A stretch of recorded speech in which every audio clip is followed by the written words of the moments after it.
Welcome to the BANGover Podcast. I'm Scott Allen. This is Chris Myers. Howdy.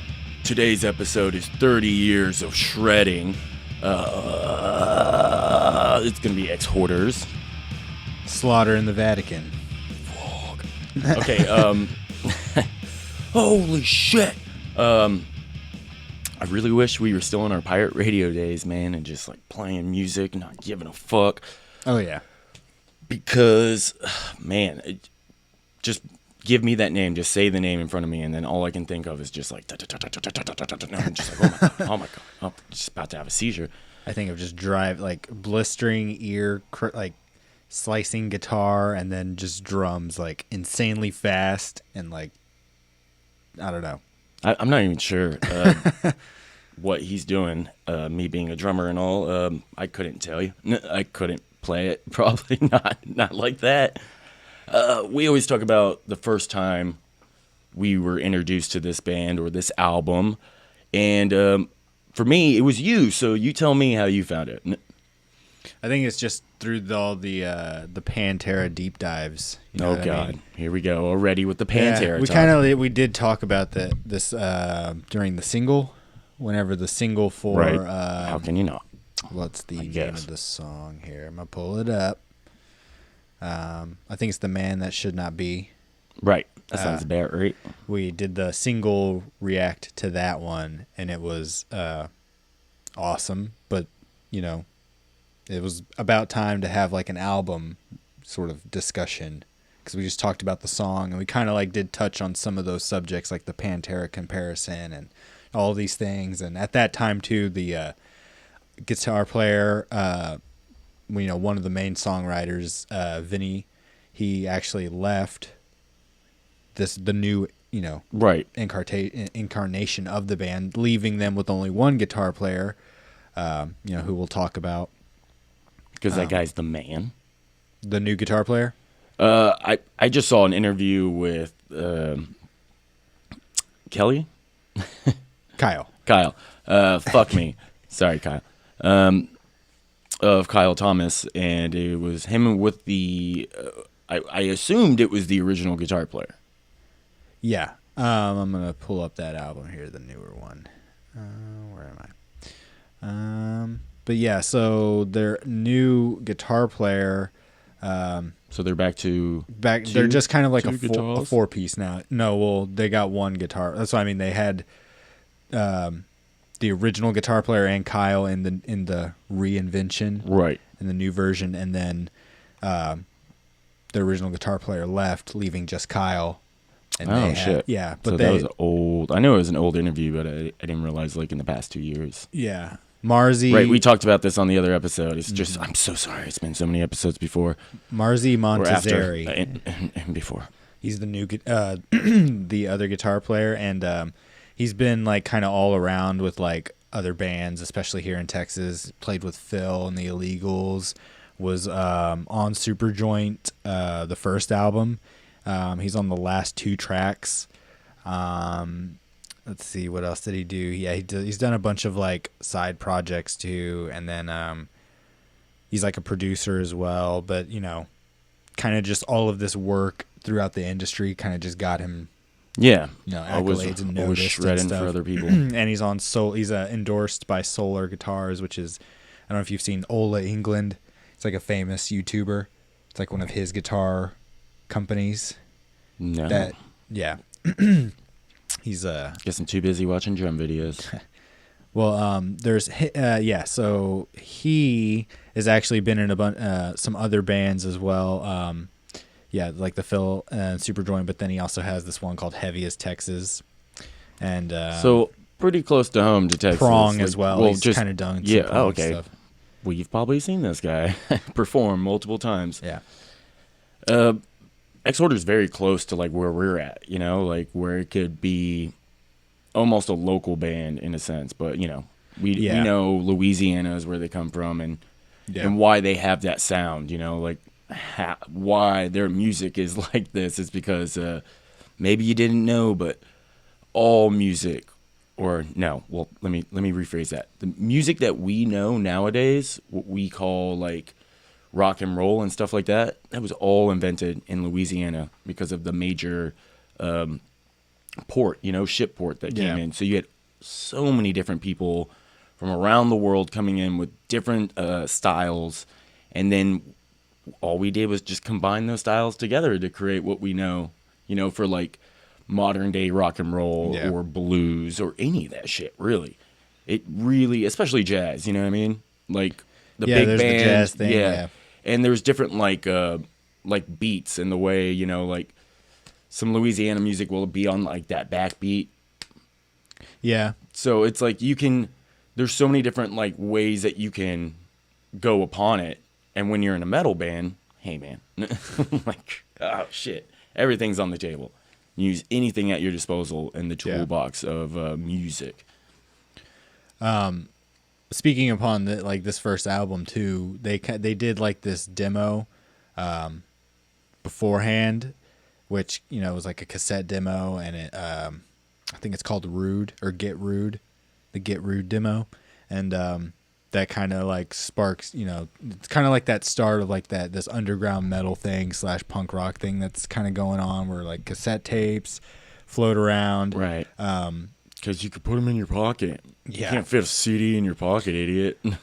But yeah, it's just kind of like this underground like thing. They built up this sort of notoriety, and then this first album kind of comes out, and after the band's been around, established in 1985, am I correct? But give or take, I guess like 1986. You could say, well, whatever. And then that's why you had this Get Rude demo in '86, then the first album in '90, and that's the label's Roadrunner. Scott Burns is the producer, along with Exhorder. Fucking Roadrunner's been crushing it for over 30 years as well. Yeah.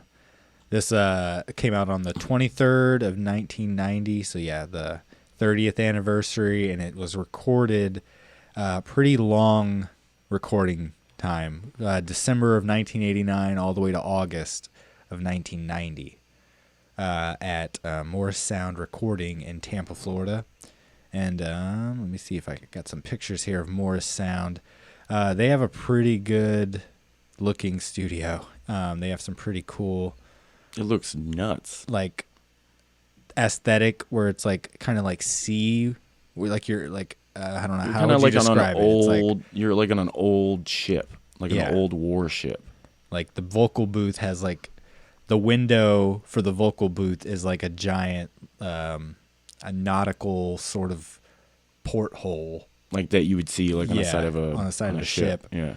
And it just has this very old, brick wall kind of. It's all like cogs and, coggy aesthetic, very machine worked, yes. And they've the perfect place to make metal. Yeah. Because it really is about like setting the, the environment a little bit when you're trying to get in the right mind space to create something great. Because fucking performing live and recording are two very fucking different things. It's like being underneath a microscope, you know what I mean? So some people just can't fucking do it, you know what I mean? So it really does, all the little things that you don't think that would matter really do fucking matter. Yeah. Iced Earth, the Crow soundtrack, Warrant. Fuck yeah, Crow soundtrack. Let's talk about it. So these are just some of the Destiny's Child. These are just some of the acts that have come through that studio. So it's not just metal, obviously, because we saw like a wide variety, Yeah. But anything that Scott Burns touched was pretty much metal.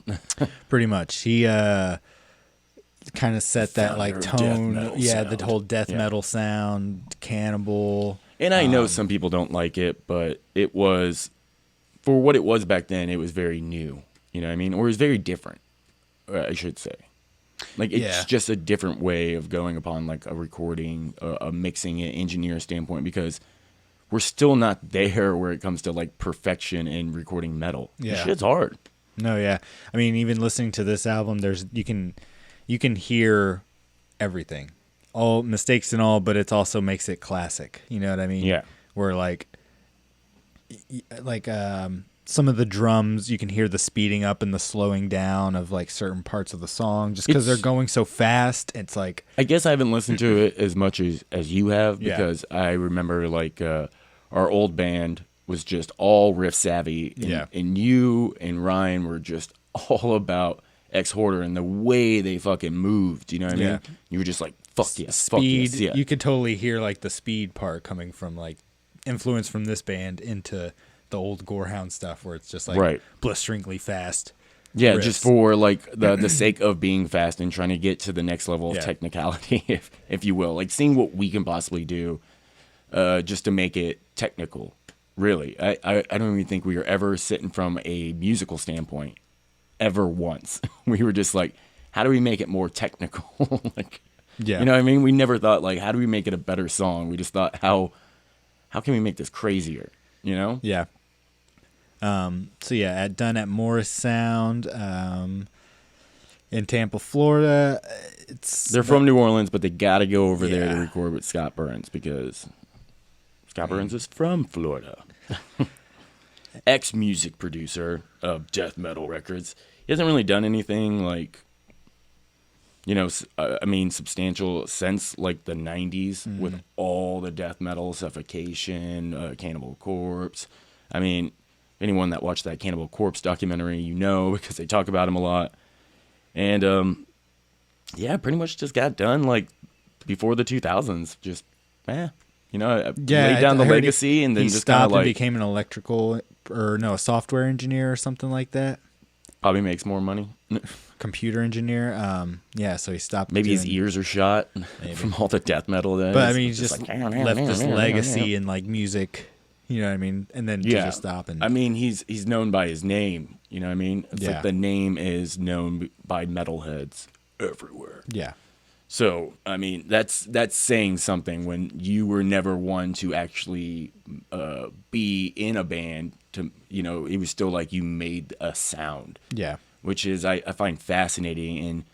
And Chris, you being like a, you know, an engineer, a producer at times. We've done this with our band, other bands. Do you think with the technology that we have at our disposal as BANGover, do you think you can make the album sound better than it does? I mean, that's, I guess, maybe subjective, but I think the technology is better. Right. Because it had to be going reel to reel on this. I mean, maybe electronic, but... It has that raw sound, and it's also like when compare it to like modern metal or whatever, and then compare it to just what it sounded like on the vinyl when it first came out. Yeah, or instead of like it being digital right now at our disposal, like it's definitely going to be cleaned up from there. You can listen to the new album and listen to this and be like, oh, okay, like it's a cleaned up sound. Like that's what, if they were to redo this now, it would just be a cleaner sound. You know, the guitars would be a little bit more intelligible and not so like high gain, like ear piercing that they kind of get lost in the mud. It's their first go at it, you know, as well. So it's like, oh, okay, take in from what you learned from that album. Yeah, like even the bass sometimes gets lost a little bit. All of it kind of. What bass? There's a bass player in this? Yes. Speaking of, you got Kyle on vocals, Vinny on guitars and bass, Vinny Labea, and then Jay Saravolo on guitars and bass, and then Chris Nail on drums. So the guitar players kind of switch off guitar and bass duty. Live, I think they do, like we're seeing right here on this 91. I can't see nothing. This 91 clip, you do have a bass player. This is a handheld camera, like type footage. But 91, what else? You think they had iPhones back then? And that is going to be Andy. Well, that's the first bass player. Is Andy? Can't see this. So name. They just get someone for like the live. Viafara, and then you got Frank Sparcello, who actually does bass for like live, and I'm assuming. Fuck, it's hard to find a bass player. All the time with this, you know? live and the next album he's bass. The Law. Every time we do one of these episodes, we either talk about the bass player, how they're like a legendary musician that holds it down past like any like is probably the most underrated person in most of those bands because of how good he has to be. And then the other half is always like, we just had someone else like fill in live on bass or, you know, he had to play bass. The singer had to play bass. You know what I mean? We just had to have it there. I want to know what you think about these drums, like the sound of them and then the actual playing of them, because it's like... Okay, let me see some song titles. Like, so I have like... a reference? Yeah. So you got Death in Vain, that first song. Okay, number 6. Number 6, Legions of Death. All the instruments on that, like towards the end of the song, are fucking insane. And I can't even... This had to have been recorded somewhat live, because without having all of it there, I feel like you would get lost in how do you say it? The composure, the composition of it. Like, because the fills and the in between parts. I know if we sat down and broke it down on a piece of paper, it would probably make a lot more sense if we were just like verse, chorus, breakdown, you know? Yeah. Just like any of those metal songs we have been learning. But listening to it is so like insanely, the word I want to use is like intimidating, you know? Because like, if I always like listen to this and I'm like trying to imagine, like, can I even like pull any of this off? And this guy, he probably doesn't even play drums anymore because his bones are like shattered. His joints are seized up. And there's some like drum fills in there where I don't even know what he was doing. It's just like he had to just been going like all hell, like just all out with all limbs, and then to pull both hands over so fast to make the fastest snare roll I've ever heard. And you have to go back and rewind that shit and slow it down to even hear it. Yeah. I feel like fucking great job on how clear the music really is. You know, how like everything's well heard. Besides, I think the drums are. I mean, I hear the bass. I think the drums are like one of the like. Bass is not the biggest part of this. Yeah, the drums definitely stand out as like one of the things that cut through the mix. Like when we were listening to it in the car, it's like you could one hear of 10 drummers back then that could do that shit. Like the snare, you know. There's like parts where he's like he's like doing really quick snare rolls, like one-handed like rolls. Blast it sounds beats. like a blast beat roll. And in a time where like blast beats were like kind of just starting to be used, you know, and there's only a couple drummers that can really pull that shit off at that time. A lot of people are. We talked about it on the Anthrax episode. On that episode there. Yeah, I mean, not the Anthrax, the SOD episode, where that was one of the first kind of blast beats thing. We watched the whole fucking documentary. Breaking that down was supposed to be about a certain genre of music, but it ended up being about who and how drummers became fast enough to keep up with guitar players. It was really the guitar players pushing music so far and so hard with those fucking insane riffs that the drummer had to like figure out a way to like move lightning fast. So there's a lot of like moves if it's like really hard to like do the blast beat with both hands, like down on the hi-hat and the snare, that you can just kind of like hit every other beat on the hi-hat and just really just focus on that snare snap, you know, and then don't even use double bass, just use a single bass and try to get steady with it, you know. Just fucking go. That's what sticks out to me with the drums is like the sound, like the cymbals too. You hear a lot of that bell. Yeah, he does a lot of bell work, and it comes through, and it's like there's parts where it's like cling cling. Like I can't even do the rhythm of it because it's so like you can't move your mouth that way. Like it's kind of like a roll like that. Yeah, and like but it's happening so fast, and it's on like. I find it interesting how some of the drums are wrapped around the vocal lines. Like the bell sound will only happen on the vocal part, and it's like, and the vocals have space in them, so the bell has space. It's not a constant bell ring. It's ding ding ding, ding ding ding ding ding. Just ding, like ding, accenting ding. the vocals. Exactly. It's just you just can't help it when you're a drummer to not like when the vocals come in, kind of adjust yourself to fit with the vocalist more than almost anyone else, because it really does, like, you know, you want to like bring down the music when the verse comes in, you know, traditionally, and just especially like leading him on into like another part, like the chorus, you know, the build up with the drummer and the singer into the chorus, and then it's everything, you know. So yeah, that kind of makes me think of my next, you know, topic of the album, which is just how like violent and brutal it is. Like the lyrical, like, the lyrical content, the actual cover art, which if you at home they go and were look mad up, at some fucking Catholics, you have priests, somebody getting like anally raped on the left hand side, and just like tortured down the churches, basically. yeah. You have, you know, like a sort of uprising on the right sort of a side, like, you know, this could be a little bit of why they didn't make the mainstream. Exactly, No. exactly, yeah. Because it's a little too, like, slaughter in the Vatican. Really hard you to have, sell. you know, the Pope being drug out to a crowd to being hung. And then on top of that, the lyrical content of the album with, you know, Desecrator, which is basically a song about just straight killing. You have Homicide,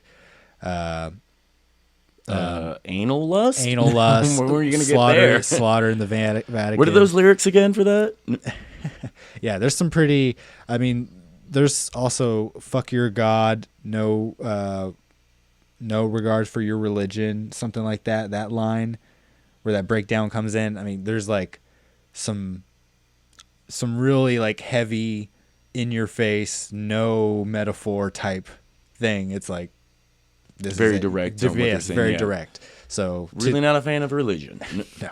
And in this time, it's kind of like we're in the satanic panic as well, you know, in America. So, wow, it might have just been a little bit of like, because this is metal, obviously the imagery matches the sound. Yes. You know, you're not gonna fucking show flowers, you know, on your fucking album cover and have these fucking songs.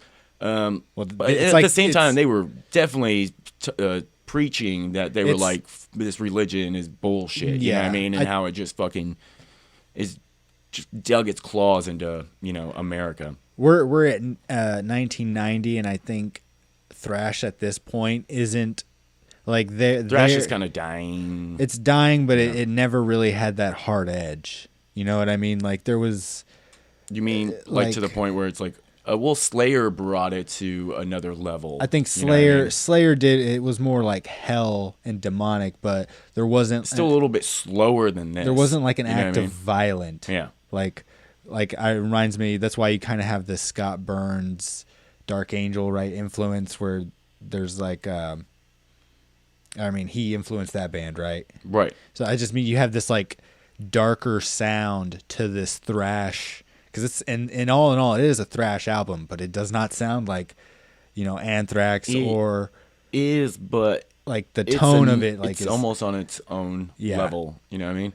But I guess the vocals bring it right back to where it has to be thrash. You know, because it's not like crunch vocals, it's not the purg. You know, they never got that violent like death metal was getting.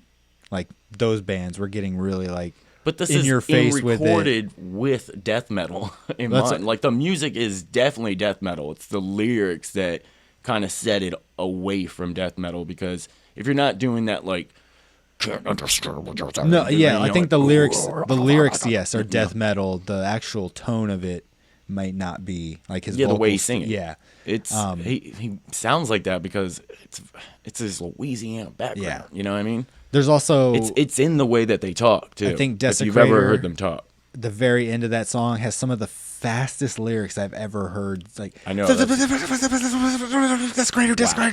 This guy's a genius. It's like the most craziest fast lyrics, and he's saying everything. And like if you read the lyrics, you're like, oh my fucking god! How is there not like a metal spoken word where you're just like the singer of a band goes up there and just says these lyrics at the same speed as the song? It's like, oh yeah, that clicks song at the end of that.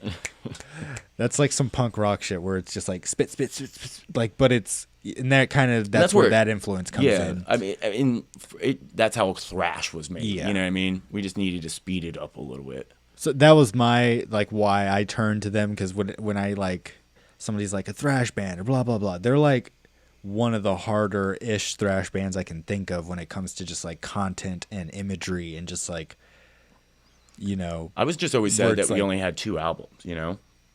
Yeah. Well, besides the new one, yeah. But yes, right, back then. Yes. When you get those 2 and then the band breaks up and we just now got a new album, it's like, and didn't we have to like God. special order these from like fucking Cheapo or something? Well, I know, so like, the you had to talk originals to them were a really couple hard to times. find, Yeah. and then like Roadrunner did come out and re-release them In 2008, Yeah, and that was like the right? edition Or 2003.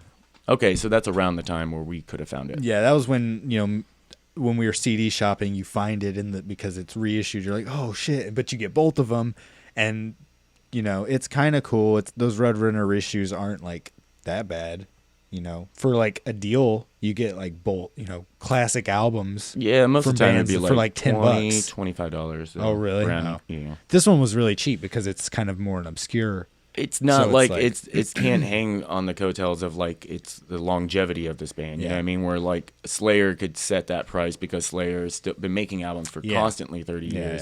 Yeah. And even if you don't like Slayer, you know the fucking name. And if you're the guy at the CD store, you know it's like obviously Slayer's a well-known fucking band. You know, so and if it's something more obscure, it's kind of like, you know.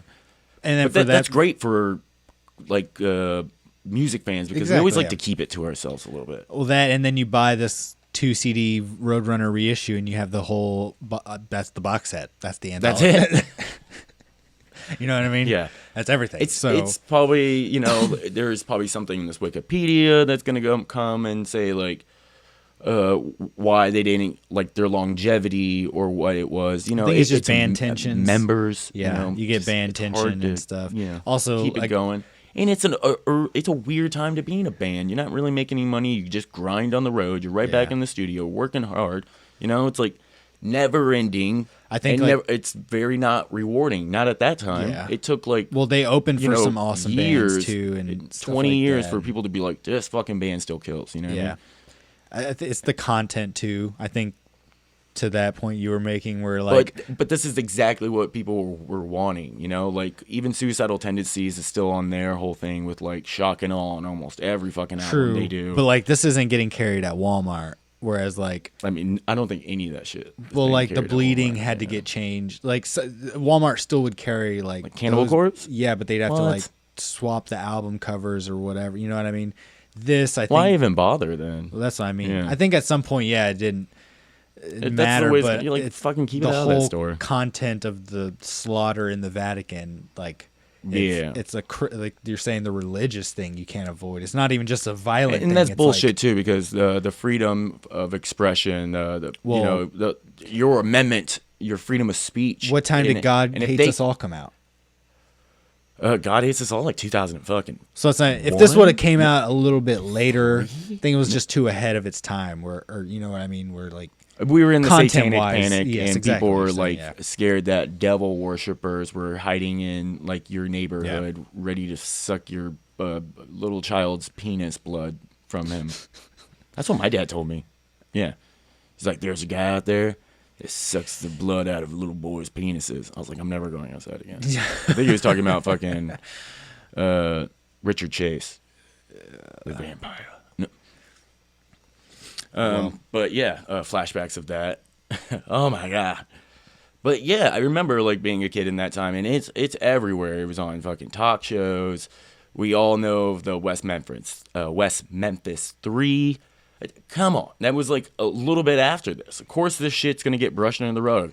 Yeah. Moms are constantly fighting court battles against musicians at this time as well because my son committed suicide to your album. It's fucking absurd.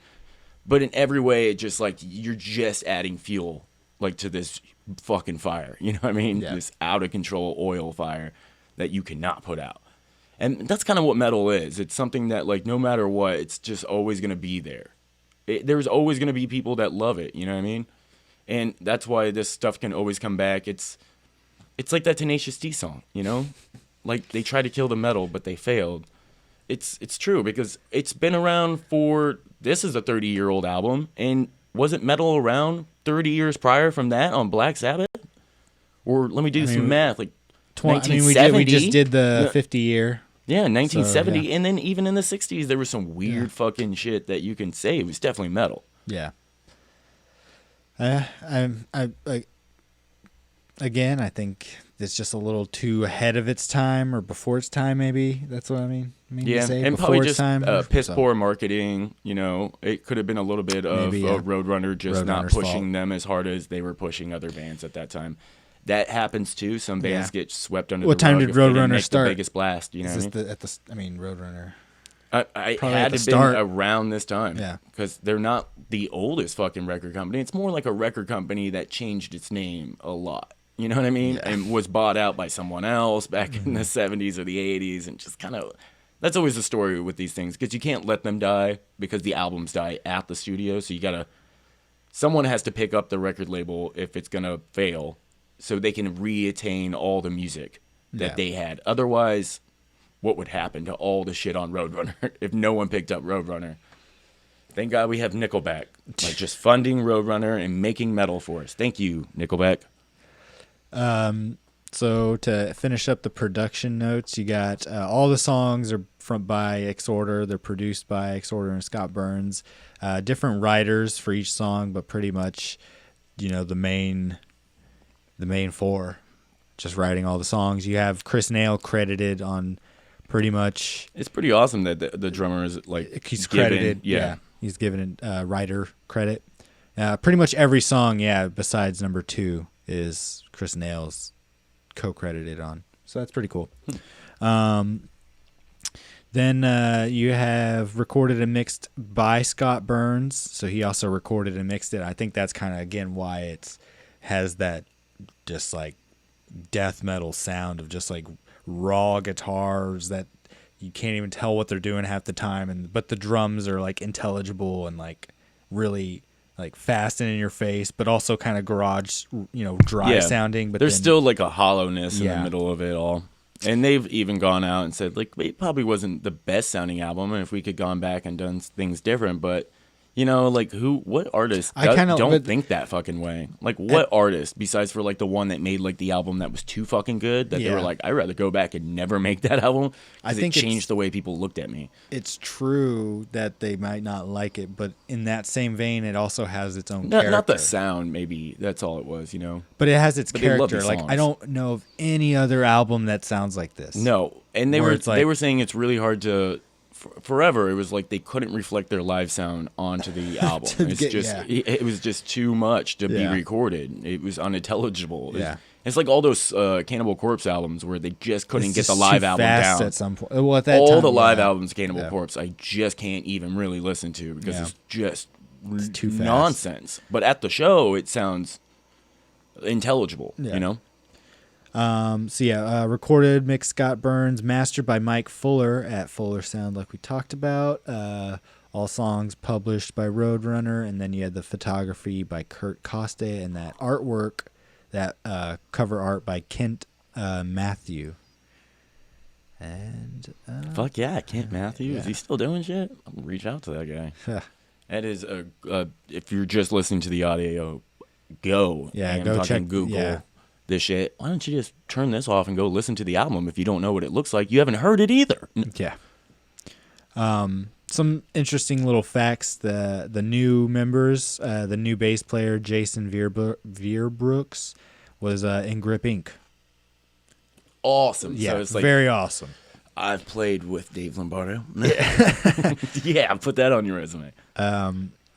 So he has also been was in the band or a band, Year of the Tyrant, with the new drummer Sasha Horn, and he's the new drummer for the band, and he's also been in a bunch of bands. Okay, just looking at it, never heard of him. Heathen is a band that's also kind of thrown around a lot. Played with them. Well, you gotta be a badass to keep up with this shit. Yeah. Even just recreate these songs from back then, Yeah. Like, man, what a wrist. What a fucking wrist.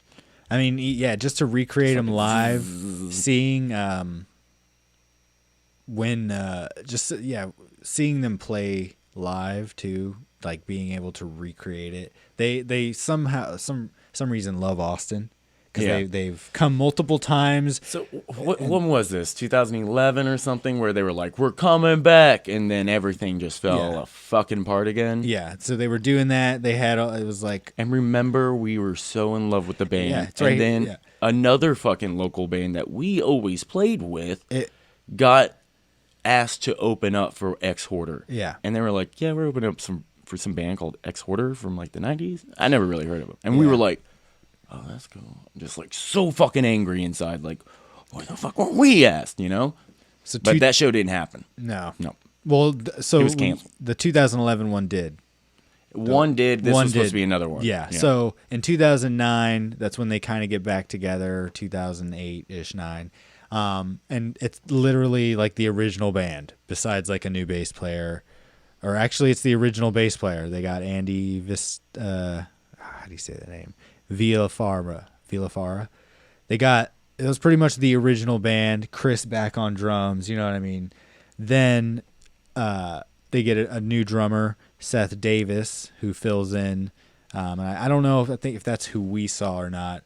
But you know, it had the original guitar players. Kyle. It's pretty much the meat of the band was still there for that emo show.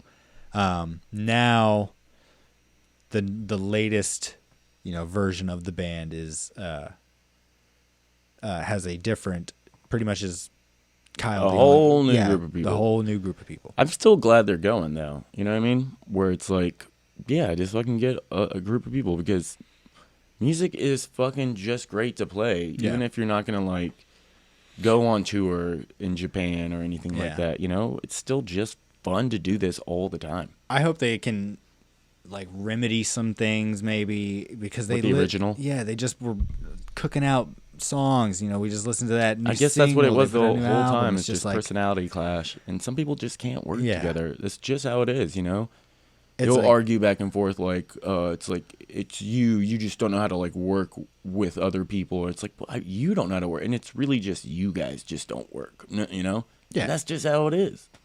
Yeah, or you know, whatever difference it was, it's so much that the band that it's overrides whatever the band means, and it's set aside for a paycheck. Can you set your differences aside for some money?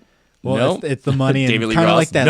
It's kind of like that legacy thing too. Like you're coming back so many years later, you know, 90s, this first album, and then you get 20, your own game now. 30 years later, and like you're saying, it's the ball game has changed as far as the record industry. So it's like, I don't know, just maybe things are, whatever the beef was, whatever it is. If I hope something comes of around of it, like good, but if not, that they can maybe fill it in with another, you know, just as competent guitar player that can write as well. Because, you know, I mean, we could, you know, me and you, drummer, guitar player.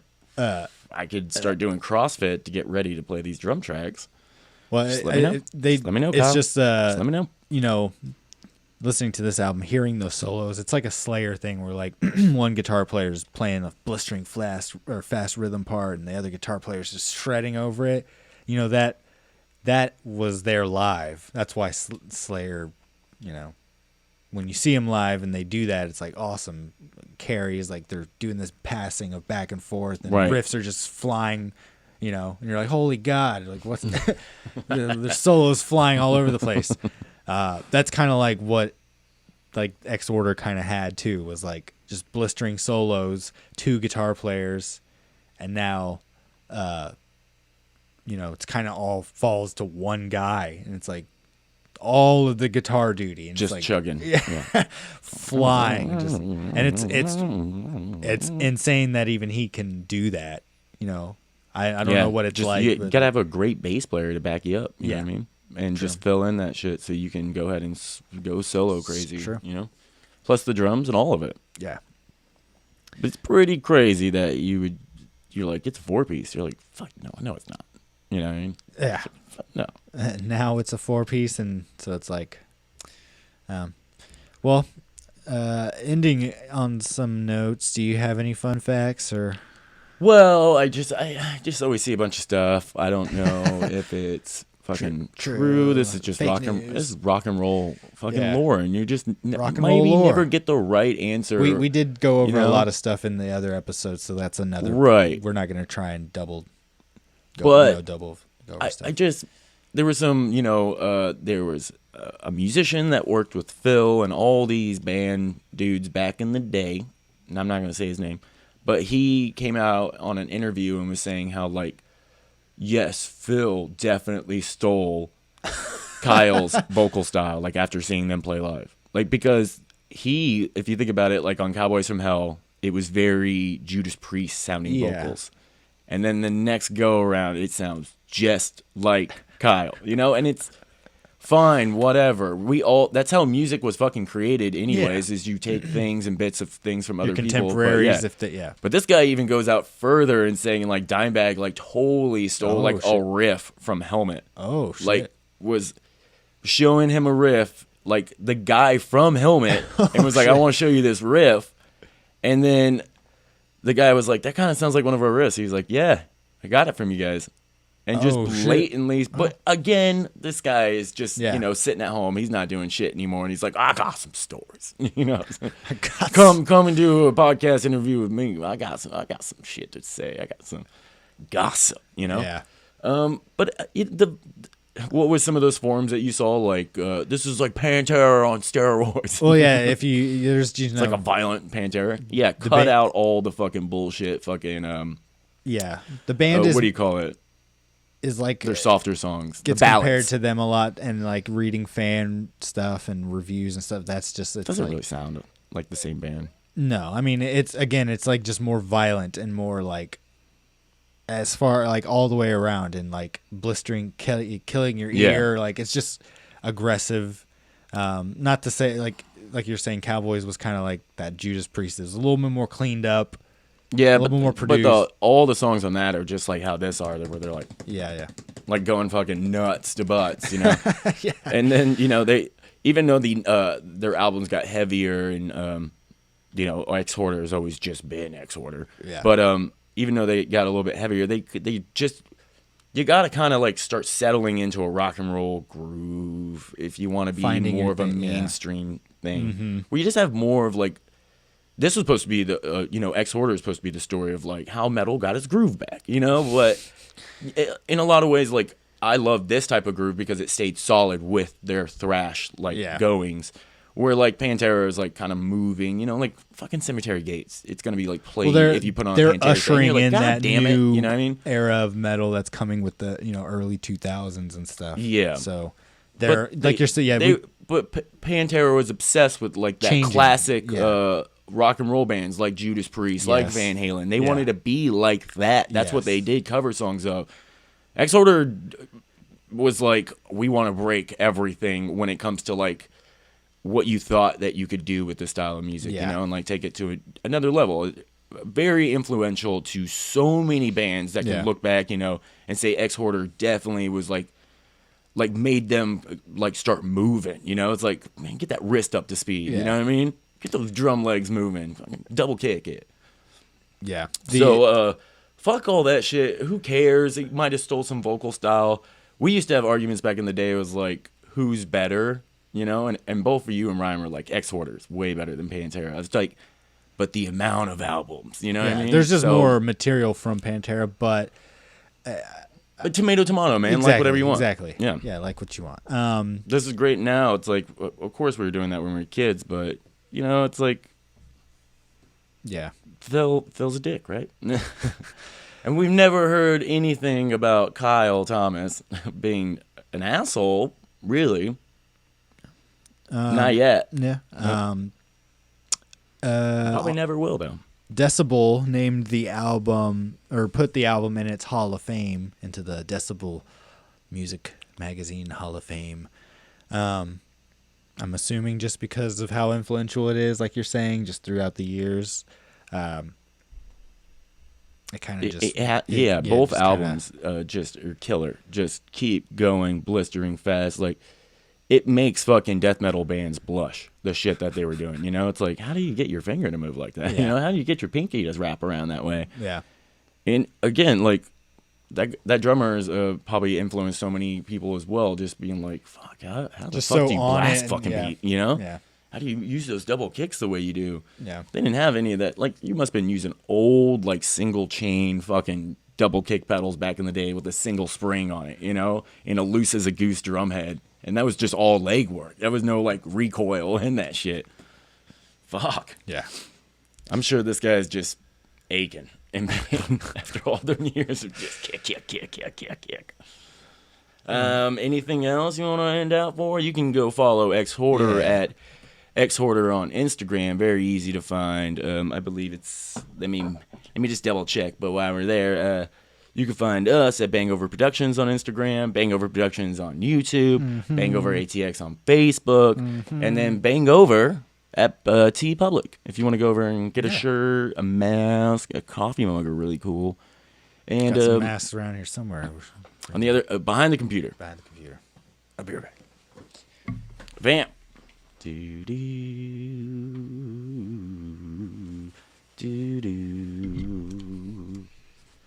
What am I looking for? Mask. You put this on, so I'm not going to put this on, but they are here. If you need them for these troubling times. What is that? Oh, NOLA, because of the New Orleans thing. NOLA. So they're Exhorder NOLA. Yeah, NOLA. And then also our Venmo. We got a Venmo. We taking donations for all this hard work we be doing. So we can buy more equipment to do this shit, or hire some interns or something to help. Yes. BANGover ATX. Venmo at BANGover ATX. Yeah, give us some money. I'll send you some pictures of both of our feet as a bonus. Yes. Or we won't send you that if you give us money, and I will send you those pictures if you don't. So however you like me to do it. All right. Follow us, follow Exhorder. Go check out the new album. Yeah. Go listen to these two classics. If you can find them original, buy them in CD for vinyl form. That shit is gonna sell like years from now. Someone in Japan is gonna be like, I will give you $1,000 for that scratched CD of yours. And if you can find the re-release, the Roadrunner one, which is probably gonna be more attainable, go ahead and get that too, because it's still awesome. You know, it's still 2 disc. It's not all on one, so it still feels like, you know, if you have a CD player, you can pop each one in like they are originally supposed to be. Right. You know. It's not like a best of or everything's on one. And then, just hope for more in the future. Yeah, and follow us on Twitch at BANGover Productions. We're going to be doing horror games all month long. Man, the Blair Witch was our recent one. Fucking goddamn those puzzle games where it's no gun, flashlight, dog, find things. 45 minutes in, we didn't see shit. But we got so many other games to play that I'm kind of scared. I'm kind of chicken shit when it comes to this. We're gonna have more horror games throughout the month, and then at the end of the month on Halloween, we'll be doing a live stream all through Halloween of just horror games. We're gonna be doing some Super Smash, costume edition, and some cocktails from our sponsor. Who's that? Balcones. Go follow Balcones on Instagram. I was looking at their website. They have a bunch of different flavors. Do you know what we're going to have flavor-wise, or what kind of... I hope we just get straight whiskey. Okay. What? No, I don't want flavor. Well, I don't know if it was actually flavor, or if it was just like, oak or, different that's what you meant. Like different, like, barrels. Yeah, like textures wow, or whatever. If Bria could hear us now, she'd be so mad. Hey, I don't drink whiskey, so yeah. But I just saw on their website they had like 4 or 5 different bottles. So I was just curious if we're getting some extra special stuff. Yeah. Maybe we may even, I don't know. I'll let you know what I think of it when we'll be sipping that night. Get some cool cocktails. It's going to have to calm my nerves on these horror games. All right, thank y'all for listening, and we'll see you again. Later.